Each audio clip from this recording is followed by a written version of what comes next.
Hi everyone, my name is Julie. This is Keep Calm with Books and Coffee, and today I'm going to be doing a book review for you. This is The Darkness Outside Us by Elliot Schrafer. This is a sci-fi novel that takes place in space, and I gave it a 5 out of 5, and I actually read it twice in 1 month when I had the audiobook from my library.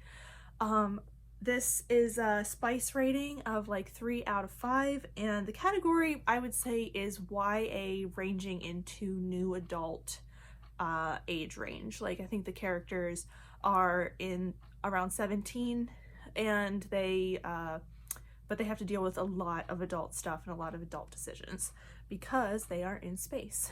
So the description of this is that Ambrose wakes up on the Endeavour with no memory of launch and a lot of evidence that doesn't add up, but nothing is going to stop him from his mission to rescue his sister, who was the first person to land on the Titan, which is one of Saturn's moons. And when she landed, her signal was lost almost immediately, but her emergency beacon has been recently deployed again. So Ambrose is on this mission to rescue her. Nothing's going to stop him from doing this, not even the handsome, possibly enemy roommate on this spaceship that he didn't know about before they ended up in space. Then I have some quick content warnings. I'm going to mention the major ones and then also have others listed down below for death, violence, cancer, medical treatment, and descriptions of war. And there's other ones, so like I said, check out the full list down below, but those are some of the big ones. And I went into this quite blind, so I am going to say that if you are interested in this book, I'm going to talk about it in pretty general terms, but I don't want to give you too much information because there's a lot in this book that I went into not knowing about because I was reading this for a reading challenge, so I went into it quite blind and ended up really enjoying it and being super surprised by how much I loved it. I quite liked that experience, so I'm not going to give spoilers in this review or anything, but just know I think the more blind you go into this, the better. There is so much more to this novel than the description that I just talked about.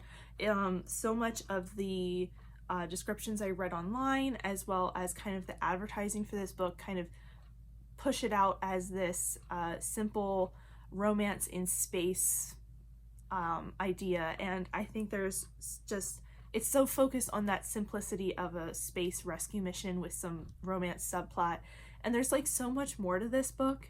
We discussed some big themes in this book, such as like kind of the meaning of life and what it means to be human, as well as it's a mystery, and there is some romance and adventure and suspense. There's so much going on here.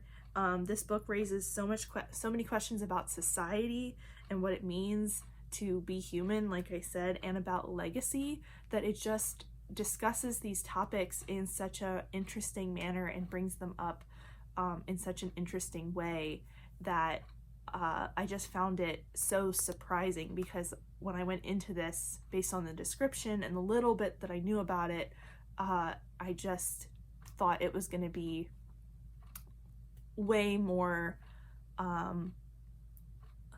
much more light and fluffy, and it ended up being a very real and emotional experience to read.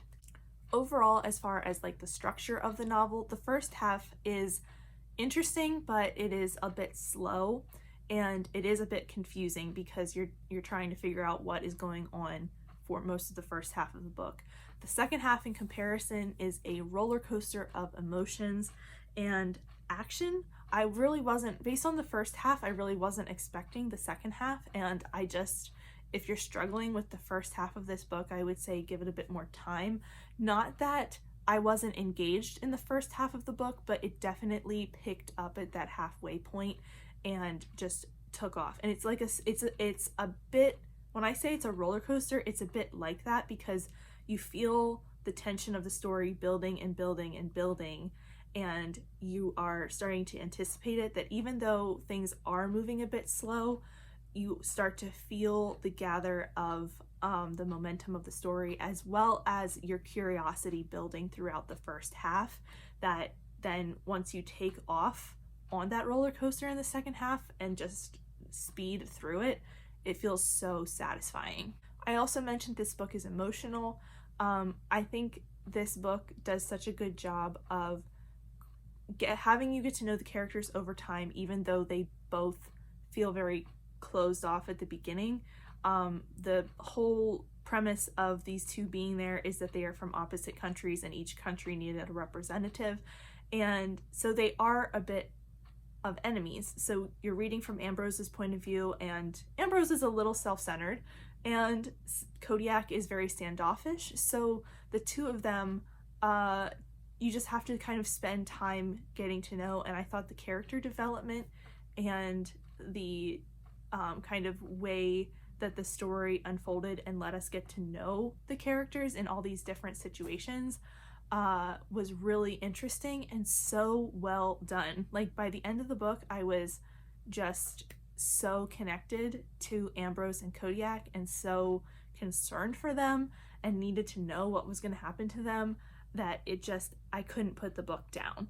And of course you feel that way about books, but I haven't felt like this level in quite a long time. Like, it was seriously the first time I read this book, I read it in 24 hours because I just needed to know what was going on.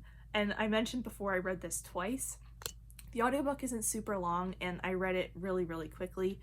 Like I said, the first time I read it was mostly to find out what happened on that roller coaster ride. The second time, I really wanted to take my time and kind of see all those questions and discussions that we were having throughout the book and kind of absorb them a little more, and that's part of the reason I reread.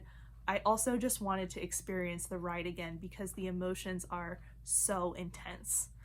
But overall, this was just a really unique and interesting story, and I think the author did such a good job with it. I enjoyed it immensely, and I think this is the author's only novel work outside of middle grade from what I have seen, but I'm definitely going to be keeping an eye out for more from him because it was just so interesting and fun, and it's going to make my top books of the year. I absolutely loved it to pieces and will be checking out more from him. But that is it for me today. Thank you so much for watching. If you want to see me again, go ahead and hit the subscribe button down below. If you have any thoughts or feelings about this book, I would love to hear them. Thank you so much for watching, and I will see you next time. Bye! I can't say that.